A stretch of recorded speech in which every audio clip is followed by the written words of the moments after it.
சாத்தான் சபை என்று ஒன்று உலகத்தில் இருக்கிறது. எத்தனை பேருக்கு தெரியுமோ தெரியவில்லை. அவர்கள் சாத்தானை தான் மகிமைப்படுத்துவார்கள். அந்த சபையின் நிறுவனரை ஒரு பெண் இயேசு கிறிஸ்துவின் அன்பை வெளிப்படுத்தி ஆண்டவருக்காக அவருடைய ஆத்துமாவை ஆதாயம் செய்திருக்கிறார்.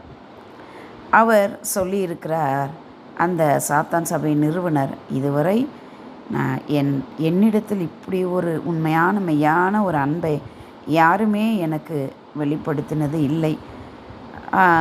அவர் கிறிஸ்தவர் என்று எனக்கு தெரியாது, ஆனால் அவர் என்னிடத்திலே அன்பாய் நடந்து கொண்டதை நான் பார்த்து ஆச்சரியப்பட்டேன் அப்படின்னு சொல்லியிருக்கிறார். அது மாத்திரம் அல்ல, அவர் அந்த சாத்தானுக்குரிய காரியங்களை செய்து கொண்டிருக்கும் பொழுது ஆண்டவராக இயேசு கிறிஸ்துவை அவர் தரிசனமாக முகமுகமாக கண்டு ஆண்டவரை ஏற்றுக்கொண்டார். அதன் பிறகு ஆண்டவருடைய பற்றிய காரியங்கள் எல்லாம் அவர் நிறைய சாட்சியாக சொல்லி இருக்கிறார்.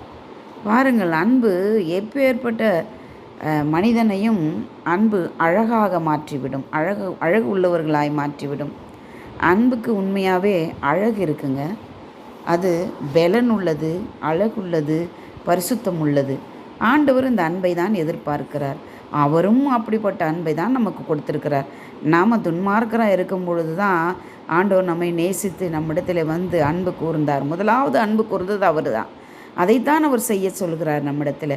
ஒரே ஒரு கற்பனை, நீ உன்னை நேசிப்பது போல பிறனை நேசி என்று அவர் சொன்னார்.